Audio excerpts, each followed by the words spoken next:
Hey guys, Evan's here Sean. at CNUFIT, and really excited. We're actually going to talk about something. This video is actually dedicated to one of my good buddies in the fitness industry. His name is George Dobbins. He actually owns CrossFit, and the reason why I'm dedicating this video to him is because he actually shot a video out about a week ago, sometime last week. I watched it and it was pretty awesome. It was about 2.5, 3 minutes, and he just talked about if you're going to do those type of workouts, ensure that you get the proper training, whatever course or program you start with. They have some sort of introductory program into Olympic lifts, high intensity training like CrossFit. Of course, we're not CrossFit, but if I could call him and get him over here real quick, I would have him in there. But I thought that was a phenomenal video, and it is so true. I see, especially in his industry, as a CrossFit business owner, it's quite a bit of investment. You got to spend the licensing or franchising money. You have to invest in getting your certifications. You invest in all the stuff. And then you pay your dues. And then you have some non-fitness professional dude decides he wants to be in fitness, opens up a gym, offers super cheap workouts, and now they're competing with you, but they're hurting people in your name, so to speak, because you bear that name. So one thing I would just say, even before I go into the tribes, is what is a fitness professional, and kind of clearly define that. So I'll have Sean kind of really quick say what he thinks a fitness professional is. I love doing this. He had no clue I was going to do this. And then I'll kind of wrap it up. So in your mind, when I say a fitness professional, what's a fitness professional? And this is so challenging because I went to school to get my degree in this field.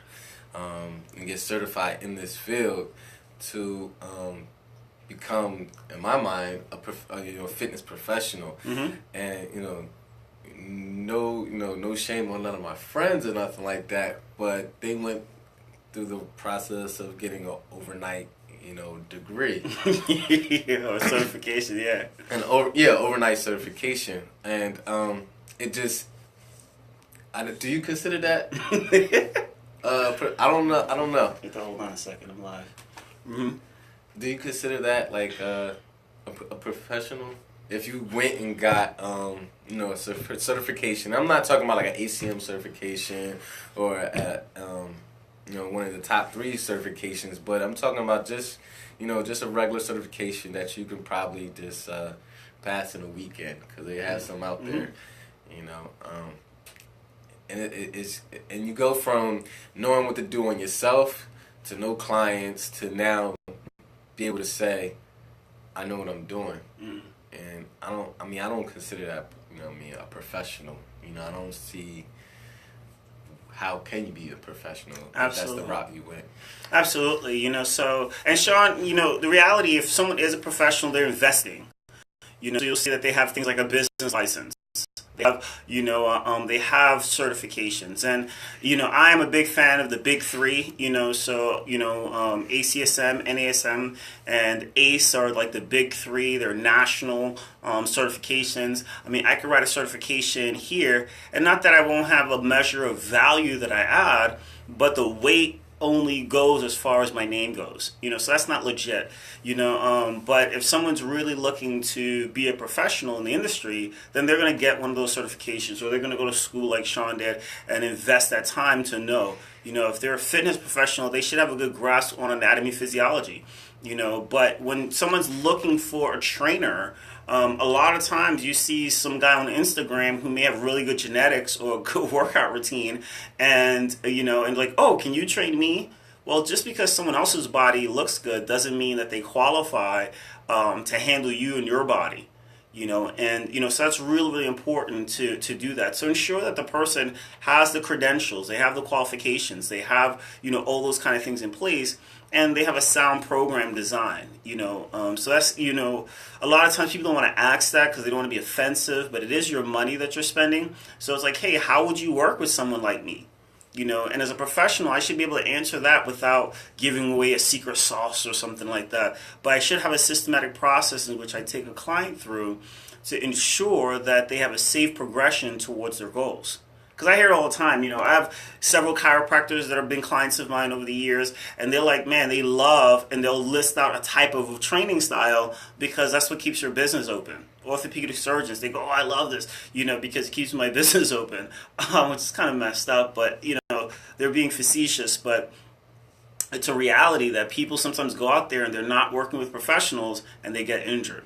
So really, really important that you take your time and you find out who's the best in the industry that you're looking to go, and spend the money. And you're right. I know the thought process is, hey, what differentiates a $10 an hour trainer versus a $50 or $100 an hour trainer? And there's typically is a whole lot. So you really want to make sure that you're working with someone that knows how to work with your body, which is really important. So that's the first half, is ensure that you're working with a professional. But big kudos to my man George. For those who love CrossFit, man, he runs a rocking center in Dover, literally right around the corner from me, and I love him big time. Just a phenomenal dude. And now, as far as tribes, I really wanted to link into that, because so often, we hear, man, I was just thinking about that. I was just struggling with that. How did you know to talk about that? And I sent that message out to Christine, as we were chatting on the last video from this morning, and I was like, it's because you're part of my tribe. What I mean by that is, there's a lot of, even if you look for professionals, there should be a good enough pool that you can find somebody out there. The question is, does that somebody resonate with you? Does that someone speak your language? Can they communicate in a way that can cause you to be inspired, or to move forward, or to solve the issues that you have? Can they even relate to you? Honestly, if I was 22 years old and I was in fitness my entire life, most of my clients I could not relate to, because I wouldn't understand the challenges that are going through their life. I wouldn't understand what hormones even are. I mean, if I'm 22 years old, there's only one hormone I know about. You know what I mean? So I wouldn't get, all these different things that go on as you age progressively. So unless I was trained in that way. But, what I mean by tribes is that, if you think about a culture or tribe, they speak the same thing. They have the same mind, the same judgment. They have the same values. That is so funny to me. So when you're looking for someone, ensure that they're speaking to you. Can you turn it off for me, please, babe? Ensure that they're speaking to you. They're speaking even what they're talking about. Give an example. I love following the bodybuilding community. I just think it's really interesting. It's the most manipulation somebody can do to their body when you go into that industry. But honestly, almost all that advice is not applicable to my clientele. You know what I mean? Because the advice only works with a certain group of people within a certain age range. I mean, there's a lot of manipulations to it. And if my clients try to do or follow the advice that's given, they're going to get hurt, or they're going to further disease processes. Just because over time, their bodies has changed and the variables doesn't work the same anymore.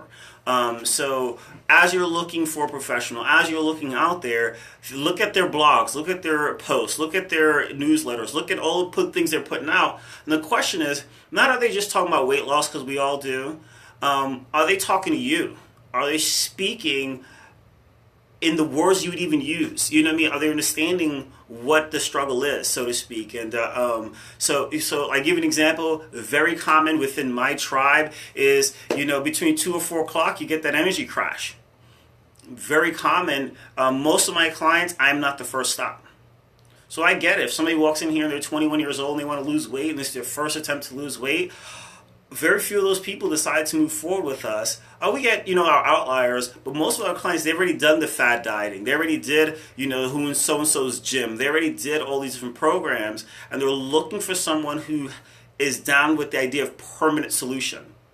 Now, can we get quick results? Yeah, absolutely. My sister called me this morning. She has a wedding coming up in October, and I was like, you have two choices. You can kind of move, slowly, maybe by October, lose about 8 to 10 pounds, lean out a little bit for the wedding. And she's like, no, I need something more aggressive. So we got some tricks and tips, and we can do that. And by October, she's going to be down a whole lot.